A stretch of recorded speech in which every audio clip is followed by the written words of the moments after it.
नमस्कार, आप देख रहे हैं पद्मेश 24/7 बुलेटिन की शुरुआत करते हैं हेडलाइंस से।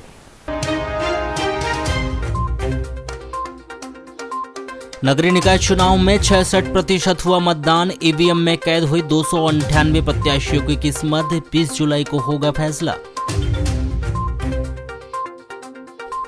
सचदेवा राइस मिल की गिरी दीवार, दीवार में दबे 3 मजदूर, एक की मौत 2 घायल।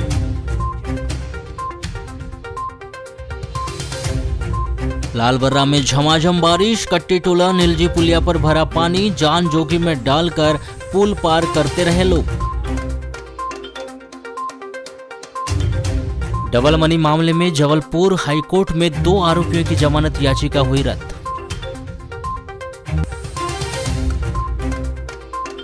जिले के अलग अलग थाना क्षेत्रों में 24 घंटे के भीतर 3 लोगों ने लगाई फांसी।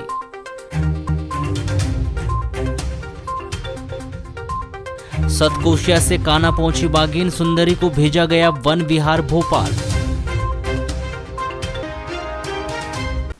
मध्य प्रदेश राज्य निर्वाचन आयोग के द्वारा निर्धारित कार्यक्रम के अनुसार 13 जुलाई 2022 को नगर पालिका परिषद बालाघाट के 33 वार्ड, नगर परिषद कटंगी के 15 वार्ड एवं नगर परिषद लांजी के 15 वार्डों से पार्षदों के निर्वाचन के लिए मतदान कराया गया। स्थानीय निर्वाचन कार्यालय से मिल रही जानकारी के अनुसार बालाघाट में 63.9%, लांजी में 74.4% और कटंगी में 73.4% मतदान हुआ। इसी तरह कुल जिले के तीनों निकायों में 66.31% मतदान हुआ है। शाम 5 बजे सभी मतदान केंद्रों पर शांतिपूर्वक मतदान संपन्न हो गया। इसके साथ ही 33 पार्षद के निर्वाचन के लिए भाग्य आजमा रहे 298 प्रत्याशियों का चुनावी भाग्य ईवीएम में बंद हो गया है। मतदाताओं के द्वारा डाले गए मतों की गणना 20 जुलाई 2022 को बालाघाट, कटंगी एवं लांजी में होगी। शाम 5 बजे तक तीनों नगरीय निकाय के 130 मतदान केंद्रों पर 70% मतदान हुआ है। मतदान के उपरांत सीलबंद ईवीएम बालाघाट, कटंगी एवं लांजी के स्ट्रांग रूम में कड़ी सुरक्षा में रखी गई है। 13 जुलाई को मतदान के लिए बालाघाट, कटंगी एवं लांजी में सुबह 7 बजे सभी 130 मतदान केंद्रों पर मतदान प्रारंभ हो गया था, जो शाम 5 बजे तक समाप्त हो गया। इसी बीच बुधवार को नगरीय निकाय चुनाव में चल रही वोटिंग प्रक्रिया के बीच एक मतदान केंद्र में रखी 2 ईवीएम मशीन में टेक्निकल फॉल्ट आ गया, जिससे उक्त केंद्र में अल्प समय के लिए मतदान रोकना पड़ा। उधर मामले की जानकारी मिलने पर पीठासीन अधिकारी ने तुरंत ही टेक्नीशियन बुलाकर फॉल्ट को दूर कराया, जिसके बाद मतदान की प्रक्रिया पुनः शुरू हो गई। दरअसल कालीपुतली चौक स्थित केंद्रीय सहकारी बैंक में बनाए गए बूथ क्रमांक 46 और बूथ क्रमांक 47 का यह मामला है। बूथ क्रमांक 46 में किसी मतदाता के द्वारा वोटिंग का बटन जोर से दबाने के चलते कुछ देर के लिए ईवीएम मशीन ने काम करना बंद कर दिया। तो वहीं उसी परिसर में बनाए गए बूथ क्रमांक 47 में मतदान करने के बाद आने वाली बीप की आवाज़ ही आना बंद हो गई। बताया जा रहा है कि इस केंद्र में वोटिंग हो रही थी, ईवीएम मशीन की लाइट भी जल रही थी, लेकिन वोट डालने के बाद आवाज़ नहीं आ रही थी। इसकी जानकारी मिलने पर पीठासीन अधिकारी ने टेक्नीशियन को बुलाकर ईवीएम मशीन में टेक्निकल फॉल्ट को दूर कराया, जिसके बाद पुनः मतदान की प्रक्रिया शुरू हो गई। जानकारी के अनुसार ईवीएम मशीन में टेक्निकल फॉल्ट आ जाने से दोनों केंद्रों पर करीब 5 मिनट तक मतदान प्रभावित रहा। नहीं, ऐसा कुछ भी विशेष, बस वॉल्यूम जो था आवाज़ जो आती थी वही नहीं आ रही थी और बाकी बोर्ड पे पूरे काउंटिंग नहीं हो रही थी पूरी, बस वही था। तो आ करके चेक करके उन्होंने सुधार दी, बहुत जल्दी बन गई। फिर उसके बाद फर्स्ट वहाँ पर भी ख़राब हो गई थी, तो उनको 5-10 मिनट बाद वापस दोनों मशीनें खराब हो दोनों गई। खराब। क्या लगता है ऐसे बार बार लोग चेक करते हैं मशीनें, फिर ला के रखते हैं, उसके बाद ऐसा खराब हो जाना है स्टार्टिंग में ही? अब ऐसा कुछ नहीं कह सकते, तकनीकी खराबी हो सकता है खराब हो गई। चलो, रंजीत कुमार मिश्रा जी क्या है? मैं पीठासीन अधिकारी जी बताइए, कुछ देर के लिए टेक्निकल फॉल्ट आया था, ऐसी बात?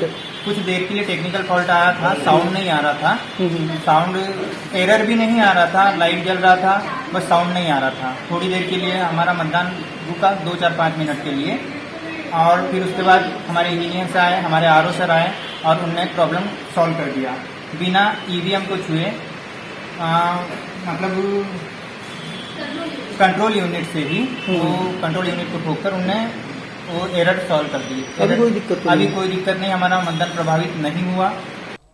इसी तरह नगरीय निकाय चुनाव के तहत चल रहे मतदान के बीच नगर के वार्ड नंबर 12 बिरसा मुंडा चौक स्थित विद्युत कार्यालय में बनाए गए पोलिंग बूथ में उस वक्त हंगामा मच गया जब वार्ड नंबर 12 के बूथ क्रमांक 180 में निर्दलीय प्रत्याशियों को पुलिस कर्मियों ने बूथ के भीतर प्रवेश करने से रोक दिया।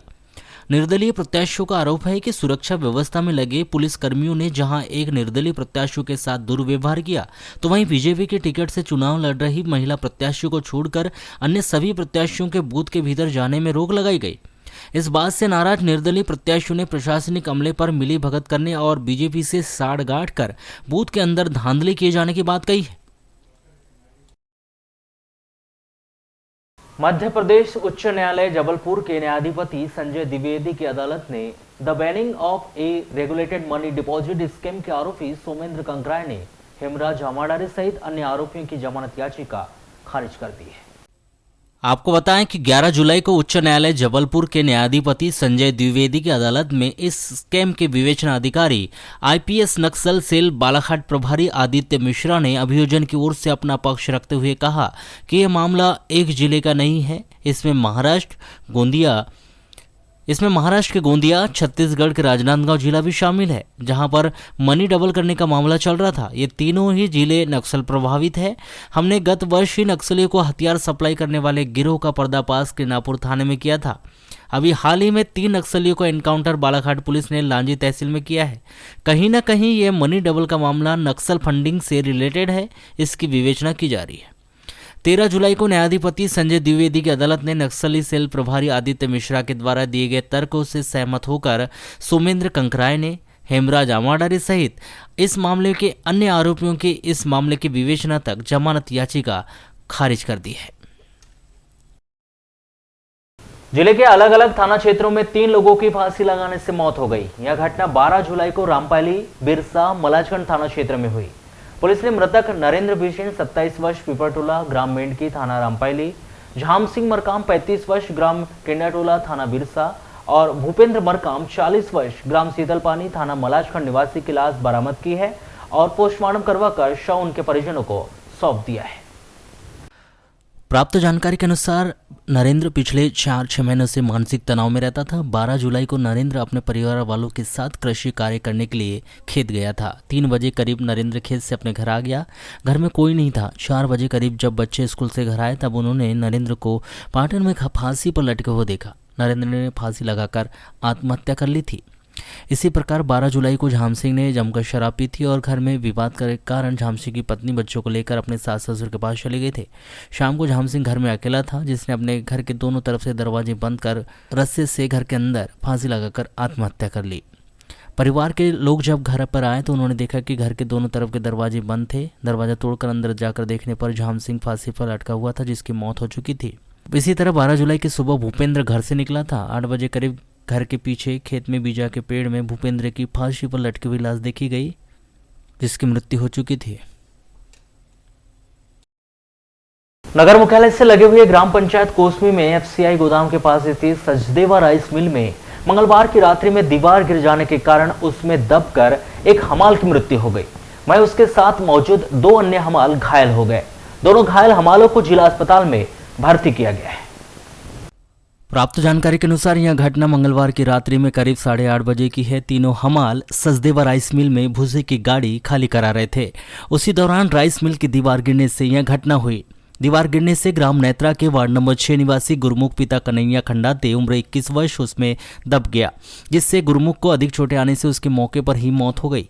वहीं उसके 2 अन्य साथी दुर्गेश कावरे उम्र 30 वर्ष निवासी लिंगा व कमलेश कुमरे 25 वर्ष निवासी नेत्रा, इन्हें भी चोटें आई हैं, जिन्हें तत्काल ही जिला अस्पताल ले जाकर भर्ती किया गया। इनमें कमलेश कुमरे को कम चोट आने के कारण अस्पताल से छुट्टी दे दिया जाना बताया जा रहा है। बुधवार को मृतक गुरमुख खंडाते के शव का जिला अस्पताल में पोस्टमार्टम कर शव परिजनों को सौंप दिया गया है। इस घटना से ग्रामीणों में काफी आक्रोश देखा गया। उनका कहना था कि राइस मिल की दीवार बहुत ही कमजोर थी। राइस मिल मालिक के द्वारा इस दीवार को मजबूत करना था। लापरवाही बरती नहीं गिर जाती तो यह घटना नहीं होती।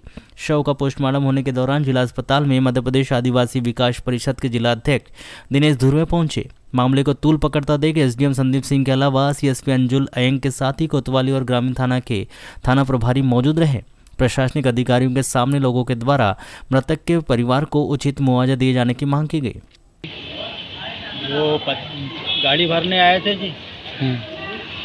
तो दीवार उनका कमज़ोर रहा होगा सेठ लोगों का। तो वो गाड़ी अंदर में था, वो अपने इसमें गोदाम के अंदर में गोदाम पूरा वो बोरा उठा के दे रहे थे दूसरे हमालों को। उसके अभी आदमी को भी चोट पड़ी है, अपना आदमी को भी, उनका लड़का का आदमी का जो हमाल थे। घटना की जानकारी लगते ही ग्राम कोसमी के लोग मौके पर पहुंचे, जिन्होंने इस घटना को लेकर नाराजगी जाहिर करते हुए दीवार कमजोर होने के कारण यह घटना होना करार देते हुए इस राइस मिल मालिक की लापरवाही से करार दिया। ग्रामीणों ने बताया कि इस राइस मिल की दीवार पहले से ही कमजोर हो चुकी थी। यह राइस मिल प्रकाश सचदेवा की है। उनके द्वारा दीवार को मजबूत किया जाना चाहिए था, लेकिन दीवार मजबूत न करते हुए लापरवाही बरती गई। इस मामले में पीड़ित परिवार को 50 लाख रुपए का मुआवजा मिलना चाहिए तथा इस घटना के लिए जो दोषी है उन पर अपराध पंजीबद्ध भी किया जाना चाहिए। प्रशासन के द्वारा अगर उचित कार्रवाई नहीं की जाती है तो उनके द्वारा आंदोलन किया जाएगा।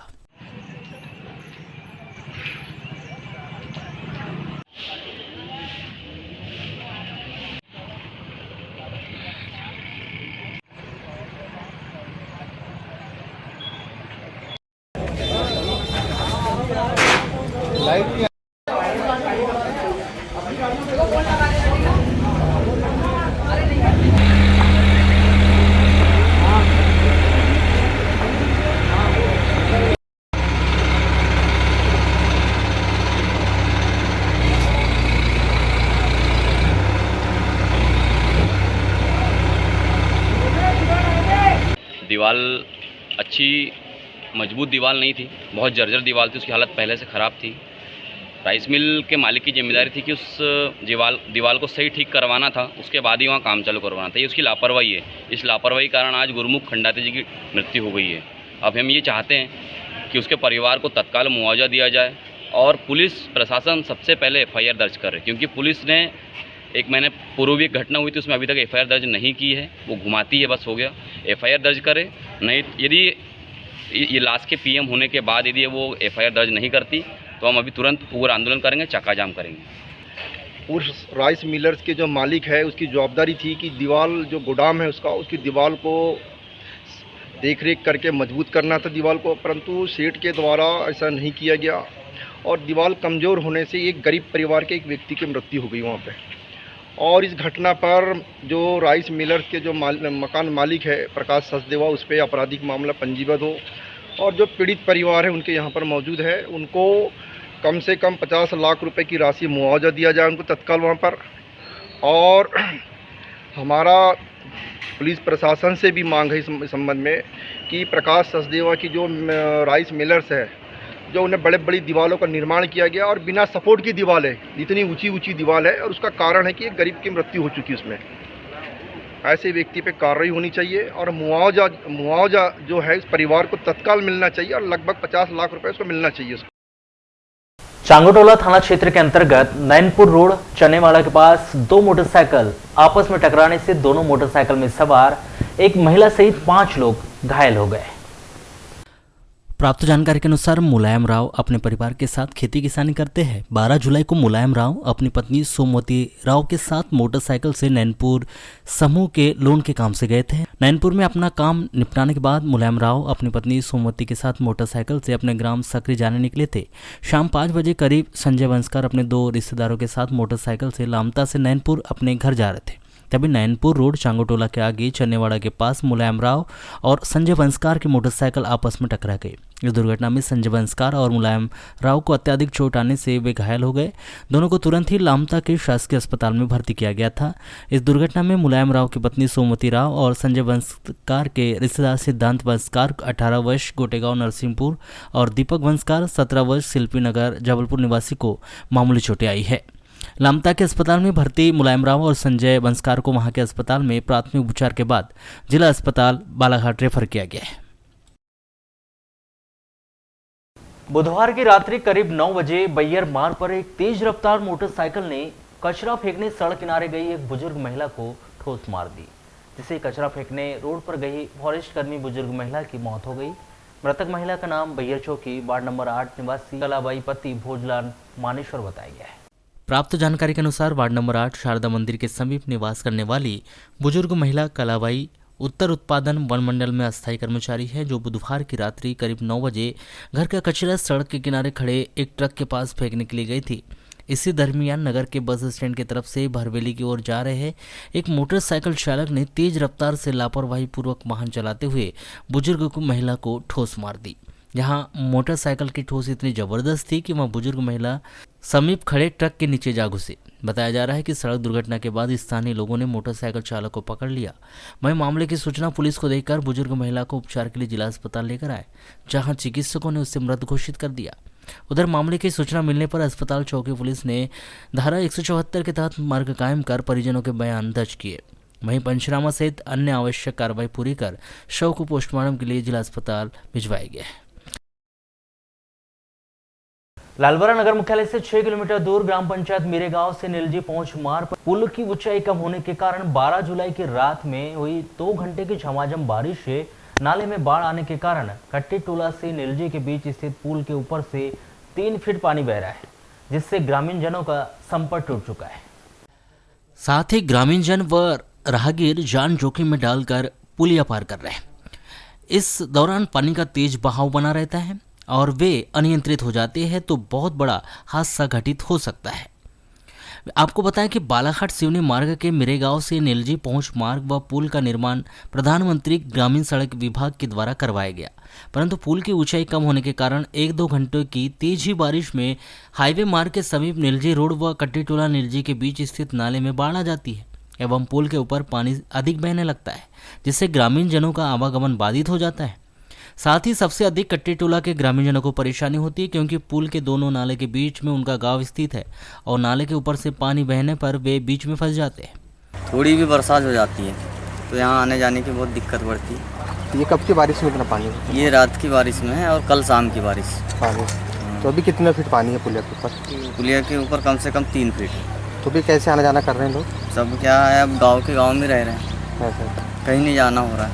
जैसे अभी कुछ लोग क्रॉस करें तो वही है, थोड़ी दिक्कत बन रही है और जोखिम डाल जान जोखिम में डालकर आर पार कर रहे हैं। यहाँ से दोनों तरफ पुलिया बना हुआ है, लेकिन बारिश की वजह से क्या है, पानी पुल के ऊपर बहुत हो जाता है तो लोगों को आने जाने में बहुत तकलीफ होती है। क्या तबीयत खराब होने में कहीं निकल नहीं पाते, वहीं रह जाते बारिश की वजह से।